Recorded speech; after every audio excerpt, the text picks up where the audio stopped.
Hello dear aspirants, welcome to Successbaaz academy. Successbaaz academy তোমাদের আরও একবার স্বাগত জানাচ্ছি। যেমনটা তোমরা জানো, ওয়েস্ট বেঙ্গল পুলিশ রিলেটেড যে কেসগুলো ছিল সেই কেসগুলোর মধ্যে সবথেকে ভাইটাল যে কেস, যেটা আমাদের হাইট সংক্রান্ত কেস ছিল, সেই কেসটা কিন্তু মিটে গেছে। তোমরা সকলেই ইতিমধ্যে জানতে পেরে গেছো। কিন্তু এই রিগার্ডিং আরও কিছু কেস কিন্তু বর্তমানে হাইকোর্টে রয়েছে। সেই কেসগুলো না মিটলে পরবর্তী প্রসিডিওর কী হবে সেটা কিন্তু বলা খুবই মুশকিলের। এবার যতটা ধারণা আমরা করতে পারছি, কেসগুলো যদি খুব তাড়াতাড়ি মিটে যায় তাহলে কিন্তু তোমরা খুব তাড়াতাড়ি রেজাল্ট পেয়ে যাবে হাতে। কিন্তু বিষয় আজকের সেটা নয়, আজকের বিষয় একটু আলাদা।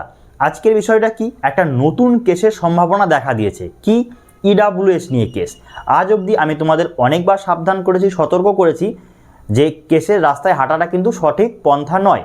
তবে এটাও ঠিক যে যদি কখনো দুর্নীতি এবং যদি কখনো কোনো বিশেষ ব্যক্তিবর্গকে সহায়তা করার জন্য বা বিশেষ ব্যক্তিবর্গকে সুবিধা পাইয়ে দেওয়ার জন্য কোনো প্রসিডিওর কন্টিনিউ হয়, সেই প্রসিডিওরকে খারাপকে খারাপ বলা এবং ভালোকে ভালো বলা, এটুকু সেই দ্বারা থাকা প্রত্যেকের দরকার। এটা অবশ্যই আমি মেনে চলি। এবং সেখানে দাঁড়িয়ে এই যে ইডাব্লিউএস বিষয়টা নিয়ে যে একটা ঘোটালা চলছে, কি ঘোটালা? প্রথমত কিছু সূত্র থেকে জানা যাচ্ছে যে ইডাব্লিউএস যাদের প্রথমে ছিল না তারা হয়তো অ্যাপ্লাই করে দিয়েছে, কিন্তু পরীক্ষা যখন হচ্ছে তখন আস্তে আস্তে তারা কিন্তু ইডাব্লিউএস বের করে নিয়েছে, সেটা গিয়ে অ্যাড করে দিচ্ছে। এটা একটা পয়েন্ট। দ্বিতীয় পয়েন্ট কি, যে ব্যক্তি ইডাব্লিউএস বের করেছে সে আদৌ ইডাব্লিউএস হওয়ার হয়তো যোগ্যই নয়, কিন্তু কোনো না কোনোভাবে সে কিন্তু ইডাব্লিউএস সার্টিফিকেট বের করে নিয়েছে এবং সেটা প্রডিউস করে সে কিন্তু রিজার্ভেশন নিয়ে বেরিয়ে যাচ্ছে। এমন বহু ক্যান্ডিডেট রয়েছে, এমন বহু ছলনাময়ী এবং ছলনাকারী ক্যান্ডিডেটের অভাব কিন্তু ওয়েস্ট বেঙ্গলে নেই। এ বিষয়ে কিন্তু এর আগেও রেসপেক্টেড চিরঞ্জিত স্যার, তোমরা সবাই চেনো তাকে, তো তিনি কিন্তু এই বিষয়ে একদিন খোলসা করেছিলেন যে ফেক ইডাব্লিউএসের বিষয়টা। তিনি এটাও বলেছিলেন যে যদি তোমাদের জ্ঞাত কেউ এরকম থাকে তাকে জানাতে তিনি তাদের বিরুদ্ধে স্টেপ নেওয়ার ব্যবস্থা করবেন। আমি এই বিষয়টাকে অবশ্যই সমর্থন করি। তার সমর্থন করার কারণটা কি, দেখো আজকে একটা খেটে খাওয়া বাড়ির ছেলে, তার বাবা হয়তো মাঠে ঘাটে কাজ করে, সে আসলে কিন্তু ইডাব্লিউএস হওয়ার যোগ্য, কিন্তু বাস্তবের এই সমস্ত পরিস্থিতির মধ্যে পড়ে সে কিন্তু আজকে ইডাব্লিউ সার্টিফিকেটটা বের করতে পারছে না। অথচ একজন ব্যক্তি হয়তো চাকরি করে, একজন ব্যক্তি হয়তো তার বাড়িতে অঢেল সম্পত্তি রয়েছে, তার বাড়িতে হয়তো অঢেল প্রতিপত্তি রয়েছে, সেই প্রতিপত্তিকে খাটিয়ে সেই প্রতিপত্তির জোরে সে কিন্তু আজকে ইডাব্লিউ সার্টিফিকেট বের করে নিয়ে আসছে। এরকম হাজারো অপশন কিন্তু এবং হাজারো নমুনা, হাজারো উদাহরণ কিন্তু রয়েছে।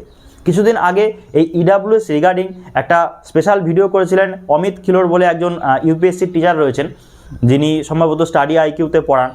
তো সেই ব্যক্তি উনি কিন্তু খোলসা করে জানিয়েছিলেন যে আইপিএস আইএস লেভেলেও কীরকমভাবে ইডাব্লিউএস ঘোটালাটা হচ্ছে। একজন ব্যক্তি সে হয়তো আইপিএস ক্র্যাক করেছে আগের বছর এবং সেই সার্ভিস জয়েন করার পরে সে ইডাব্লিউএস বের করে নিয়ে পরবর্তীতে র্যাঙ্ক ইমপ্রুভ করে আইএস হয়ে গেছে, এরকম নিদর্শন রয়েছে। তাহলে লজিক্যালি কি বলে, একজন ব্যক্তি যখন সে প্রথম পরীক্ষা দিল, সে পরীক্ষা দিয়ে আইপিএস হলো, তখন সে জেনারেল ছিল। 1 বছর আইপিএস সার্ভিস করতে করতে সে এত গরিব হয়ে গেল যে সে ইডাব্লিউএসে চলে আসলো। ভাই লজিক কি মিলছে না তো। ঠিক এই সিমিলার প্রসেসে আমাদের কিন্তু ওয়েস্ট বেঙ্গল পুলিশেও সেম ধরনের কিন্তু ঘোটালা কিন্তু কেউ করে রেখেছে।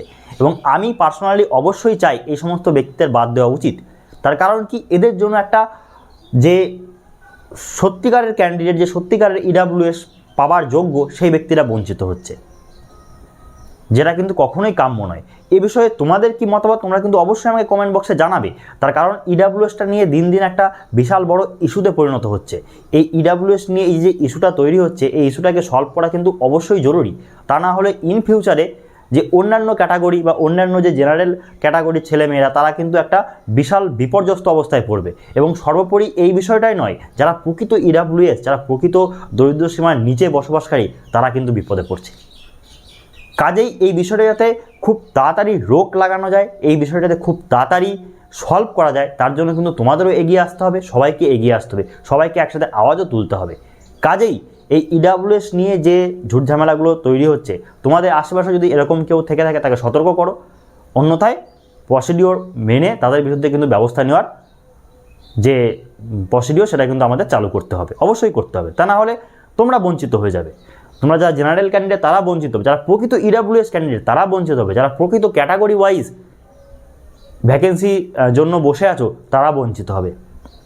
তোমাদের জায়গায় খেয়ে যাবে কারা? তোমার জায়গায় খেয়ে যাবে একদল প্রতিপত্তি দেখানো মানুষজন। সেটা কিন্তু কখনোই কাম্য নয়। কাজেই ইডাব্লিউএস নিয়ে তোমাদের যাদের মনে যা কনফিউশন আছে তোমরা কিন্তু অবশ্যই আমাকে কমেন্ট বক্সে জানাও। আমি এই বিষয়টা নিয়ে অবশ্যই একটা ডেপথে যাওয়ার চেষ্টা করব এবং অবশ্যই এই বিষয়ে আমি আরও রিসার্চ করব এবং অবশ্যই এই বিষয় নিয়ে তোমার সামনে আরও বেটারভাবে উপস্থাপন করার চেষ্টা করব। ততক্ষণ তোমরা ভালো থাকবে, সুস্থ থাকবে, আর অবশ্যই কিন্তু কমেন্ট বক্সে তোমাদের মতামত জানাতে ভুলবে না।